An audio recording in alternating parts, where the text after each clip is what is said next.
Two men in Boston have been arrested for urinating and beating up a homeless Latino man who they say they were inspired to assault because of Donald Trump. Now, the two guys are Scott and Steve Leader, and when they were arrested, they were also making threats to police officials, which is kind of interesting because when two white men make threats to police officials, they just get thrown into a cell. The man said that he awoke to find the brothers urinating on his face and rummaging through his belongings. He also told the police the next thing he was getting hit in the face and head. He remembers being punched several times and hit with a metal pole. He suffered a broken nose and bruises on his head and torso. So this is a homeless Latino man. So that's why they're saying, well, I don't know, Trump told us to do it, right? Yeah. And I got the same thing you did out of the story. One of the points was that they start urinating in the prison. They urinated on the cell door in the prison.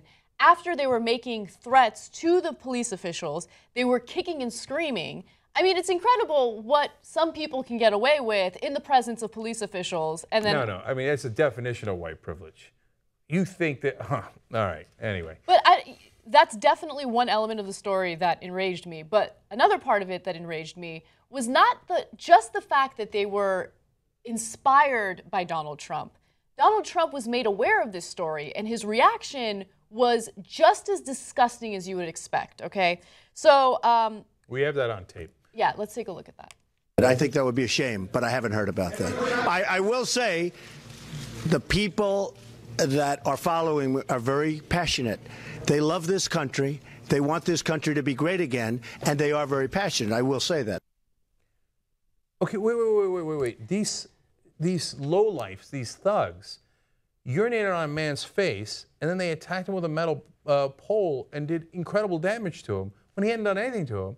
And he says, well, my followers are very passionate. He was responding to that direct question about these guys saying they were inspired by him. Now, look, if they're inspired by him, it's very fair to say, well, he didn't have anything to do with it, right? I mean, they didn't ask him before they did it, and he's not responsible for all of his clownish followers. You know, that if the fact that he's inspiring guys like this is not a good sign. But the fact that afterwards, he says, hey, look, man, they're just passionate. Maybe, man, what do we come to? No. The politicians sanctioning behavior like this? Maybe I'm being unfair in saying this, but this is just what I believe.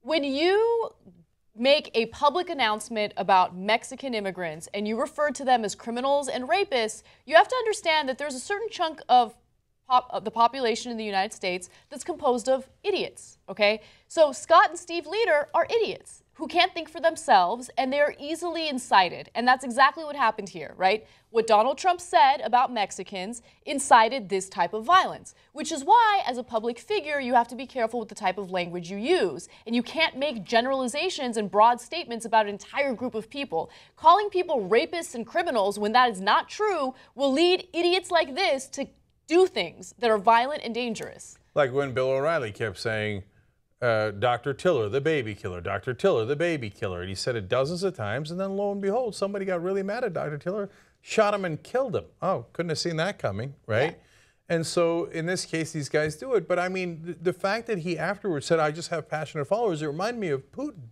Like, oh, people happen to beat up gays in Russia. Well, I guess they're being quite passionate, right? I'm not even sure Putin was this over the top and obvious about it. This guy's leading. 25% of the Republicans are on his side. The second closest guy is at 12%. He's doubling his competition. So the Republican Party is saying, yeah, that's our boy right there. You want to go smash a poor homeless guy in the face while he's sleeping with a metal pole, break his bones, piss on his face? And this guy says, well, they're just passionate. You're like, that's my boy. That's who you are. You're supporting Donald Trump. That's who you are. Huge chunk of people in this country are supporting him, and it's sad.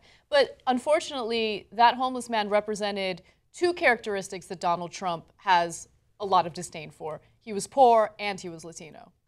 So if you're poor and if you happen to be an immigrant or a foreigner in this country, just know that Donald Trump is not looking out for you. He considers you the enemy.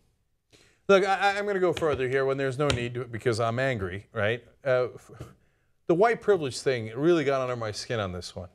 They know. It's all guys from around the way. The guys from around the way, they just been drunk and they beat up a fucking, you know what they're going to call him, right? Oh, that's just the leader boys. There they go again. And then they, get in a cop's face and piss all over the... If they were black, they would have gotten there. Not only the shit kicked out of them, but probably killed right then and there. You're going to go piss around a cop, okay? But if you're in Boston and you're a white guy and you wear your wife beater and you're... who's fucking disgusting enough for... I mean, let alone the urinating on his face, you fucking animals, right? But to grab a metal pole and to smash a guy's head while he's sleeping.